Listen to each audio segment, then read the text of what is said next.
道教嘅神仙體系，元始天真的法力吸干。你就係神。好多人話我係邊個嘅託世，呢啲都係妄念。地方個壇擺住哪吒咧，有人要同佢鬥法，即係召啲兵馬嚟同佢鬥嘅。人是修仙的，佢淨係做功德咧，佢都未必係。死咗之後係咪就可以成為某一位神仙啊？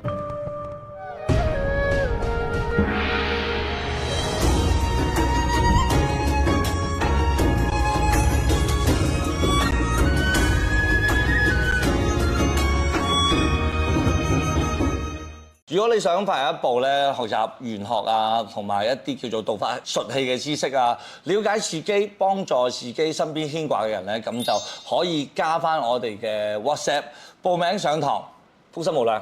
Hello， 大家好，我係風水。Hello， 大家好，我是子耀。師兄啊，過年呢有幾部春節檔的電影，我不知道你有沒有看？一部啦嘛。你沒看沒關係嘛，因為有部電影叫《封神二》。它講的就是《封神演義》裡面道家神仙的一個故事。上映以後，大家對他的這個，比方說醜化道家的這個通天教主的這個形象啊，強行加入這個鄧嬋玉和姬發的這個愛情戲啊，對於這樣的一些可能有辱道家歷史的一些人物的形象，你怎麼看？嗱，其實咧喺歷史嘅長路裏邊咧，好多嘅小説咧都係貶低個成個道教神仙系統嘅嚇。咁啊，你見到啦，《封神》裏邊有包括《西遊記》裏邊有哪吒噶嘛，係咪先？哪吒嘅老豆係李靖啊，李靖係佛教。托塔天王啊，李靖係佛教㗎。係啊，跟住哪吒係道教㗎。有一個係好錯誤嘅 remix 嚟㗎。啊，天蓬你知啦，係咪？對，天蓬元帥。係啊，你一定諗到個豬㗎，係咪先？一個天蓬，但是他好像也是那個天兵天將的首領吧？係，天蓬亦都係一個戰鬥力非常之強，守住北天門，跟住北帝嘅一個咁強戰鬥力嘅，變咗好似你咁樣嘅鹹濕佬，佢話幾慘啊！我話封神啦、哪吒啦，有個好犀利嘅嘢喎，元始天尊嘅能量係可以俾人吸晒走嘅喎。殷郊把元始天真的法力吸乾，咪係咯，原始一係有乜可能啊？佢無窮無盡噶嘛，無極生態極無限噶嘛，所以咧兩個體系咧就唔同啦，同埋佢哋將神仙咧都矮化咗嘅。咁我哋首先同大家去科普一下道教嘅神仙體系先嚇。好啊。道教最高咧，大家都知啦，去到任何嘅宮觀啦，最高級嘅宮殿咧，其實就係擺住我哋嘅三清嘅。元始天尊、靈寶天尊、道德天尊嚇，喺佢哋所掌管嘅所有嘅事情裏邊咧，佢唔需要親自落手落腳去做，咁咧佢就交俾一位好大嘅人物去做啦。咁年初九大家都去拜嘅，昊天玉皇大帝啦。咁我哋而家見到個道館啦，最後邊個殿係三清咧，其實主殿咧基本上係玉皇嘅，因為佢管我哋嘅人間之事啊，管我哋嘅善惡啊，叫做赦罪天尊啦，咁啊好重要嘅。跟住再下邊咧，四御。南極長生啊、北極啊、紫微啊呢啲各種各樣嘅大帝喺度負責緊嘅事情咧，就係四御去做嘅。咁我哋呢個係一層一層一層啊，四御啊、五宮啊，各方面嘅嘢都有。即係話呢一個咧，等於係一個行政機構啦。咁啊對應嘅要去有人去做嘢噶嘛。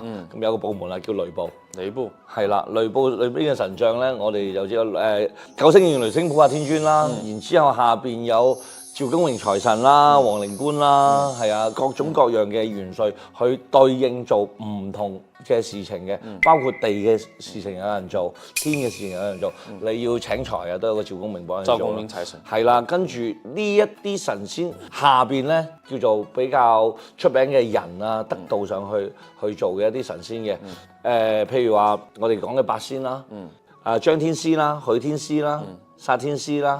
各天師啦，呢啲都係好重要嘅。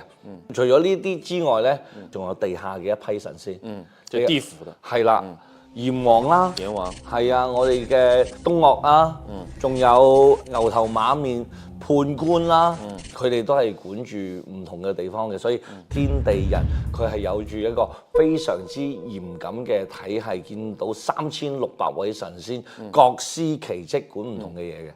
好，那我们刚才聊到的这个《封神榜》嘛，我们的剧情里面可以看到去世的这个，比方说朝廷命官，文太师，他死后了就被封为了这个九天应元雷神普化天尊。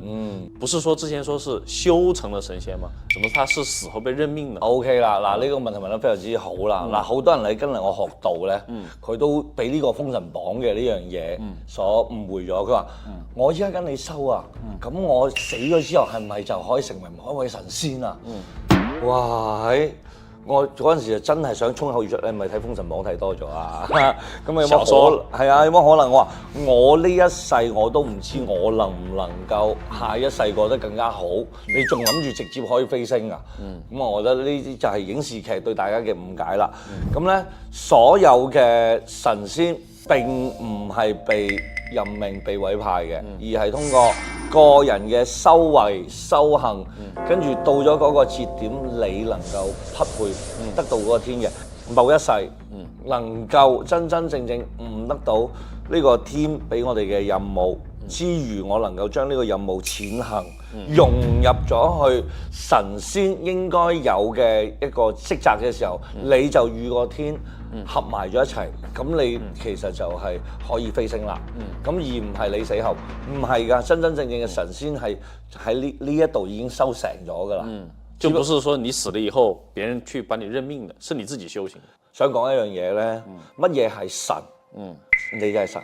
得咗道嘅人就係神，未得道嘅神就係人。人同神都係差一線嘅啫，其實並唔係需要你去如何去做呢個轉化或者任命嘅。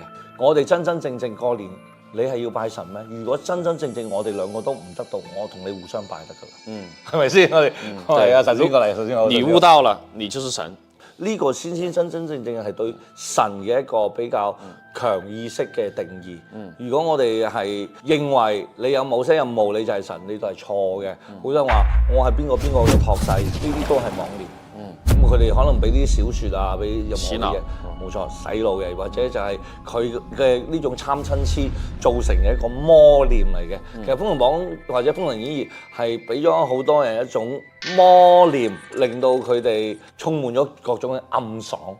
我係咪就係咁咧？事實上唔係，就自己在代入嘛，係啦 ，YY 啊等等之類的。冇錯。其實這個裡面也之前聽有一些這個學者講過，人人都有佛性嘛。係，然後人是這個未來的佛嘛，係，你頓悟了以後，你也可以成佛，就跟你剛才講的這個一樣。全部因為大道係至簡嘅啫，冇咁難啊，只不過你大家冇辦法去接受呢樣嘢啫。道教嘅神仙系統裏邊有虛幻嘅人，創造出嚟嘅人，有歷史上真的人。咁啊，《封神榜》裏邊係咪亦都有虛幻嘅人，有真實嘅人啦？對，係姜子牙就係，係咪先？佢講嘅紂王啊，嗰啲都係，譬如話關羽啊、華佗啊，佢做嘅事蹟影響咗好多人，佢嘅精神影響咗好多人，代表咗義薄雲天、中膽兩相傳嘅人，就代表咗關羽嘅化身，呢個冇問題。咁咧到咗後期嘅時候，有啲人話點解孫悟空都會變成神嘅？佢唔係一個完全創作出嚟嘅人嚟嘅咩？後世有一啲人嘅性格或者佢嘅行為同大聖差唔多，匹配係啦，所以將呢種精神共成咗一種神，所以咧道教嘅神仙系統係咁樣而嚟嘅。所以剛才師兄講的一個點，我們希望它存在的一個精神，係，所以我把它賦予了一種神仙的形象，冇錯，讓它進行一些故事的演繹。我想問一個問題給師兄，如果讓你出演《封神榜》，你演什麼樣的角色？你想？如果我做紂王咧，咁我就唔會助紂為虐啦。咁呢個商咧就唔會荒淫無度啦，係啊，我唔會俾周文王出嚟噶嘛，我就有64卦啊嘛，係咪先？有冇可能俾佢出嚟啊？我就唔係文王卦，係周王卦嚟噶啦。所以呢個成個歷史就會改變啦。基於了剛才的這個分析嘛，有真有假。那師兄有沒有一些特別想為大家去分享的一些這個真實存在的道教歷史上的一些人物，他的一些精神和故事？後世好多人去拜祭嘅或者去理解嘅哪吒啦，呢啲都係道教上面嘅一啲神仙啦。哪吒咧，我同你講，你見到邊一個地方個壇擺住哪吒咧，係要鬥法嘅。啊？為什麼？哪吒係三太子，係啊，攞去打嘅。幾時有人要同佢鬥法，即係召啲兵馬嚟同佢鬥嘅？那我也見到有些壇，他擺孫悟空，是不是一樣的？都能打，但係鬥法嘅話咧，以哪吒顯得比較勁啲。哎，師兄啊，剛才你講的這個神仙的體系，其實我有一些疑問喎。係，因為我之前聽別人講呢，人是修仙的，沒有修神的。係啊，八仙都係8個人啫嘛，人係先修成仙啱嘅。咁啊，同埋以前咧，最早期咧，仙家根本唔喺天界。仙家喺邊度啊？山不在高。有仙則靈。係啦，所以仙人就係喺山度，所以個神仙嘅仙字，就係一個單人旁加一個山，一個山字，係啦。咁佢先收到呢一度先，咁已經比我哋人高噶啦喎。任何嘅神仙離唔開3樣嘢嘅，首先係佢嘅功德先，做過幾多嘢先。第二個咧，佢離唔開一種法術嘅。冇咁樣嘅法，佢淨係做功德咧，佢都未必係。咁啊，第3個咧，同埋佢自己嘅一個日常嘅一個修持修為，好似關聖咁啦。一開始其實佢都係先去到仙呢個級別嘅啫。咁但係咧，佢慢慢做嘅嘢越嚟越多，影響嘅群體越嚟越大。原先可能就係一小撮打仗嘅人，跟住後尾影響到所有講義氣嘅人。咁咧一擺出一個關聖帝君咧，義字當頭啦，就喺呢度啦。咁佢去到融入咗我哋骨子裏嘅所有文化精神嘅呢一種，就叫神，同我哋精神一樣，都係叫神。從仙到神的這一步，它是成為了一個符號。冇錯，就是看到關羽的這個神像，我就想到忠義，就是這個符號。冇錯啦。那我其實個人覺得，像比方說《封神演義》裏面的妲己。我覺得是應該是狐仙吧，因為他在有這個自己的法力啊，像你說的，他可以魅惑啊，甚至於讓紂王起死回生啊，包括像申公豹，他也是這樣的一個動物來修行的。那能不能跟我們大家去講一講他這樣的一個過程？狐仙最早期咧都係民間嘅動物嚟㗎啦，咁啊慢慢通過佢嘅修為啦，通過佢嘅一啲事蹟啦，上咗山，成為咗仙，直到咗宋朝。歷劫咗咁多嘅問題之後，去咗天師府度修，最後做咗咁多功德，都係俾人哋賜封為咗一個仙家。但係佢未必係去到神，因為佢冇辦法有一種叫做精神符號嘅存在俾到大家。不過任何一個人，只要你努力去做翻你嘅功德嘅話，有一日可能你都可以到達呢個狀態。我哋道家嚟講咧，係包容所有嘅人，只要你喺呢度嘅一員，你已經係喺個道生出嚟㗎啦。只不過咧，你由於不斷咁樣去分拆自己，形成咗我哋自己嘅個體。我哋最終要回復嘅狀態係與道合一嘅。咁當你能夠認知到自己能夠去到呢個狀態之後，揾到自己嘅路徑，不斷咁去修嘅話咧，每一個人都能夠可以有一個階梯成為神仙。好啦，當然啦，好多嘅神仙有好多嘅故事，每一個神仙都有佢自己各種各樣唔同嘅法門同埋法術。紫微大帝有佢嘅手訣，我成日都偷偷地做噶啦。天蓬亦都有佢嘅好犀利嘅咒，咁佢遺傳落嚟咧，係俾我哋去喺人間過我哋更加好嘅生活嘅。